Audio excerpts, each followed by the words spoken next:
बघा, नमस्कार विद्यार्थी मित्रांनो. सिंपल मशीन मध्ये बघा आपल्याकडे तिसरा टाइप आहे. या टाइप मध्ये बघा जे एक्झाम्पल आपण बघणार आहोत ते आहे एक्झाम्पल लॉ ऑफ मशीन वरती असणार आहे. नंतर मॅक्झिमम मेकॅनिकल ऍडव्हांटेजेस, त्यानंतर मॅक्झिमम इफिशियन्सी, त्यानंतर रिव्हर्सिबल आणि नॉन रिव्हर्सिबल मशीन. एवढ्या टाइप वरती आपल्याला न्यूमेरिकल बघायचे. त्यासाठी अगोदर फॉर्म्युले बघा. इम्पॉर्टंट फॉर्म्युलेमध्ये बघा P is equal to mw plus c. बघा P is equal to mw plus c. P म्हणजे तुम्हाला माहितीच आहे एफर्ट. m जो आहे, m म्हणजे कोण असतो? स्लोप. आणि लक्षात w मीन्स लोड आणि c मीन्स कॉन्स्टंट. तर बघा P is equal to mw plus c म्हणजे हा फॉर्म्युला जो आहे तो आहे लॉ ऑफ मशीनचा. त्यानंतर बघा maximum mechanical advantages. Maximum mechanical ऍडव्हांटेजेसचा फॉर्म्युला आहे 1/m. m म्हणजे स्लोप. त्यानंतर मॅक्झिमम इफिशियन्सी. मॅक्झिमम इफिशियन्सीचा फॉर्म्युला बघा maximum mechanical advantages upon VR into 100. लक्षात घ्या मॅक्झिमम मेकॅनिकल ऍडव्हांटेजेस बघा फॉर्म्युला 1/m. दिसला इथे 1/m इंटू हा VR ऍज इट इज आणि इकडचा 100 सुद्धा ऍज इट इज. त्याच्यात बघा रिव्हर्सिबल मशीन. ज्या मशीनची इफिशियन्सी 50% पेक्षा जास्त आहे त्याला म्हणायचं रिव्हर्सिबल मशीन. आणि ज्या मशीनची इफिशियन्सी 50% पेक्षा कमी आहे त्याला म्हणायचं नॉन रिव्हर्सिबल मशीन. आता लक्षात घ्या certain the machine has a law. बघा तुम्हाला एक लॉ दिला. एक्झाम्पल बघा P is equal to 0.025 W plus 20. म्हणजे जर मी कंपेअरिंग जर केलंच ना तर P is equal to mw plus c. बघा या फॉर्म्युलेशन आपण कंपेअरिंग करू. बघा P म्हणजे एफर्ट आहे, m स्लोप तुम्हाला दिला आहे 0.025 आणि c कॉन्स्टंट किती येतो 20. त्यानंतर बघा velocity ratio. Velocity ratio 60. Efficiency तुम्हाला फाइंड आउट करायची आलं लक्षात. आणि लोड तुम्हाला दिला आहे 1 किलो न्यूटन म्हणजेच 1000 न्यूटन आलं लक्षात. बघा पुढे P is equal to 0.025 W plus 20. बघा एफर्ट फाइंड आउट करू. 0.025 W बघा W म्हणजे लोड. लोड किती तुमच्याकडे 1000 प्लस 20. बघा 0.025 इंटू 1000 प्लस 20 म्हणजे एफर्ट जो आहे तो आपल्याकडे 45 न्यूटन. बघा अशा पद्धतीने तुम्ही इथं एफर्ट फाइंड आउट केला. त्यानंतर आपल्याला काय पाहिजे? इफिशियन्सी. इफिशियन्सीचा फॉर्म्युला काय? MA upon VR into 100. सगळ्यात पहिले आपण मग मेकॅनिकल ऍडव्हांटेजेस फाइंड आउट करून घेऊ. Mechanical advantages W upon P. बघा W किती तुमच्याकडे 1000 डिवाइड बाय एफर्ट 45. बघा म्हणजे 1000 अपॉन 45 म्हणजे हा येतो आपल्याकडे 22.22. बघा मेकॅनिकल ऍडव्हांटेजेस निघून गेला. आता इफिशियन्सीचा formula MA upon VR into 100. बघा मेकॅनिकल ऍडव्हांटेजेस किती आहे 22.22 divide by velocity ratio. Velocity ratio given आहे 60 इंटू 100. बघा 22.22 डिवाइड बाय 60 इंटू 100 म्हणजे इफिशियन्सी आपल्याकडे 37.03%. बघा अशा पद्धतीने आपण या मशीनची इफिशियन्सी फाइंड आउट केली. Next example a machine lift a load. बघा मशीनचा मला लोड दिला आहे 400 न्यूटन. बघा W किती तो 400 न्यूटन अँड 600 न्यूटन. बघा दोन लोड आहे. आपण याला एक W1 कन्सिडर करू आणि याला एक W2 घेऊ आपण 600. बघा एफर्ट दिलाय तुम्हाला. एफर्ट आहे 60 अँड 80. बघा P1 60 newton, P2 80 newton respectively. Find the law of machine. बघा तुम्हाला पहिले law of machine find out करायचंय. म्हणजेच P is equal to mw plus c. एक लॉ ऑफ मशीन दाखवायचा आहे. आणि इफिशियन्सी इफिशियन्सी आपल्याला फाइंड आउट करायची at the load of 1 kilonewton. बघा लोड किती 1 किलोन्यूटन आणि वेलोसिटी रेशो तो आहे आपल्याकडे 24. तर बघा लोड 1 किलोन्यूटन असताना इफिशियन्सी किती राहील असा हा एक आपल्याकडे क्वेश्चन आहे. तर लक्षात घ्या law of machine P is equal to mw plus c. टाका व्हॅल्यू पहिला एफर्ट बघा 60 इज इक्वल टू m त्याचा लोड 400 प्लस c. याला म्हणा इक्वेशन नंबर 1. त्यानंतर दुसरं बघा दुसऱ्यामध्ये परत तुम्हाला दुसरा एफर्ट दिसतोय तुम्हाला 80 इज इक्वल टू m इथे 600 प्लस c. याला म्हणा 2 नंबर.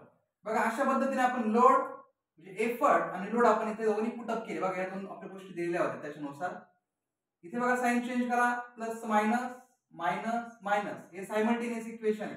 बघा सी विल गेट कॅन्सल हा झाला मायनस 20 इथे बघा minus 200 m minus minus will get cancel therefore m is equal to 20 upon 200. बघा 20 अपॉन 200 म्हणजे आपल्याकडे जो स्लोप निघालाय तो किती आहे 0.1. लक्षात घ्या.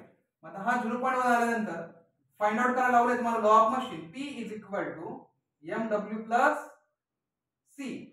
आता लक्षात घ्या व्हॅल्यू पुटअप करू परत आणि आपल्याला c फाइंड आउट करायचं आहे. आता c फाइंड आउट करताना लक्षात घ्या m ची जी आलेली व्हॅल्यू आहे ती इक्वेशन नंबर 1 मध्ये टाका किंवा इक्वेशन नंबर 2 मध्ये टाका. आता लक्षात घ्या put m is equal to 0.1 in equation 1.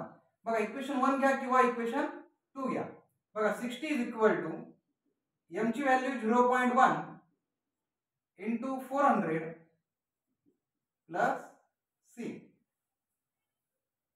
पुढे बघा 60 is equal to 0.1 into 400 हा झाला आपल्याकडे 40 plus c. Therefore c is equal to 60 minus 40 तर c is equal to 20.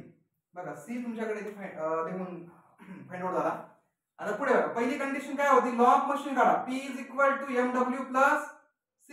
बघा P is equal to m ची व्हॅल्यू 0.1 w प्लस c ची value 20. बघा म्हणजे अशा पद्धतीने तुम्ही हा काय काढलाय लॉ ऑफ मशीन. आलं लक्षात. पुढे बघा दुसरी केस काय होती इफिशियन्सी फाइंड आउट करा. बघा दुसऱ्या केस मध्ये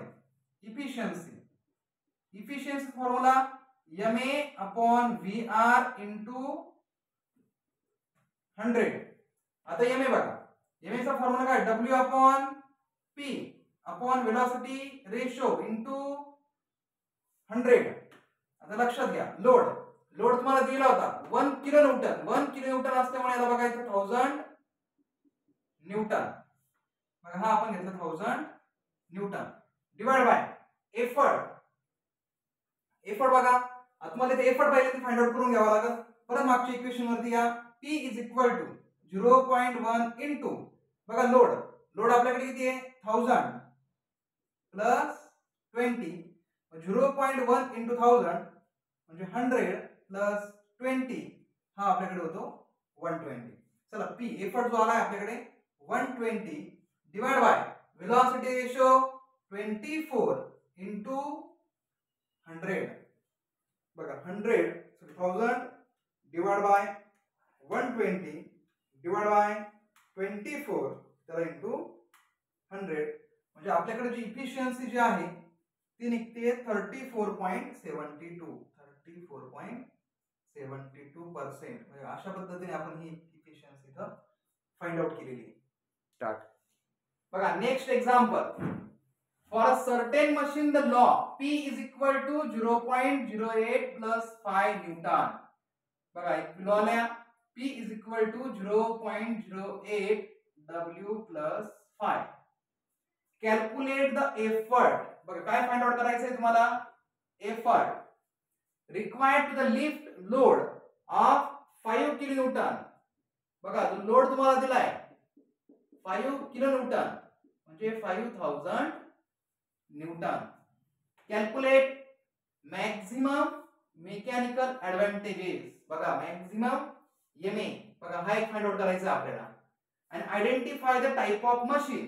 identify the type of machine म्हणजे ते मशीन रिव्हर्सिबल आहे का इरिव्हर्सिबल आहे हे आपल्याला दाखवायचं आहे. आणि व्हेलॉसिटी रेशो बघा व्हेलॉसिटी रेशो किती दिलाय 20. तर बघा काय करा सगळ्यात पहिले आपण इक्वेशन लिहून घेतो. तुम्हाला लॉ ऑफ मशीन दिलाय P is equal to 0.08 W plus 5. तर बघा P is equal to 0.08 into W बघा W किती आहे 5000 plus 5 बघा 0.08 into 5000 plus 5 हा आपल्याकडे आहे 405 न्यूटन. बघा अशा पद्धतीने तुम्ही पहिले एफर्ट आपण फाइंड आउट करून घेतलं. त्यानंतर कॅल्क्युलेट मॅक्झिमम मेकॅनिकल ऍडव्हान्टेजेस. बघा maximum mechanical advantages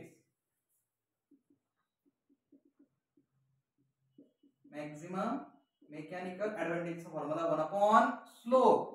1 upon slope बघा P is equal to MW plus C M 0.08 बघा 1 अपॉन 0.08 मॅक्झिमम MA जो आहे तो निघतो आपल्याकडे 12.5 बघा मॅक्झिमम MA निघालाय.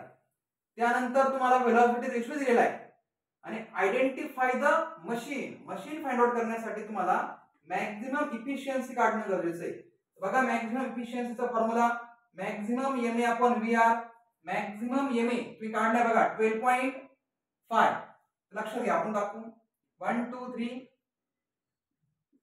मॅक्झिमम इफिशियन्सीचा formula maximum mechanical advantages divide by velocity ratio into 100.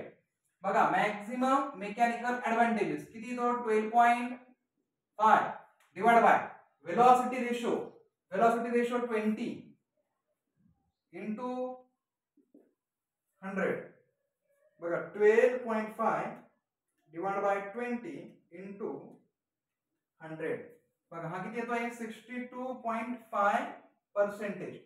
जर तुम्ही इथं फॉर्म्युलामध्ये जर नीट ऑब्झर्व केलं 50% पेक्षा मॅक्झिमम इफिशियन्सी दिसते बघा 62.5 म्हणजे याचा अर्थ हा 50% पेक्षा कसा आला जास्त आलेला आहे म्हणजे याची मॅक्झिमम इफिशियन्सी. देअरफॉर हा जो हे मशीनचा जो टाइप आहे तो कोणता आहे reversible machine. Therefore this machine is reversible. लक्षात कारण त्याची जी इफिशियन्सी आहे ती 50% पेक्षा कशी आहे जास्त. म्हणजे अशा पद्धतीने हा आपला एक टाइप संपलेला आहे.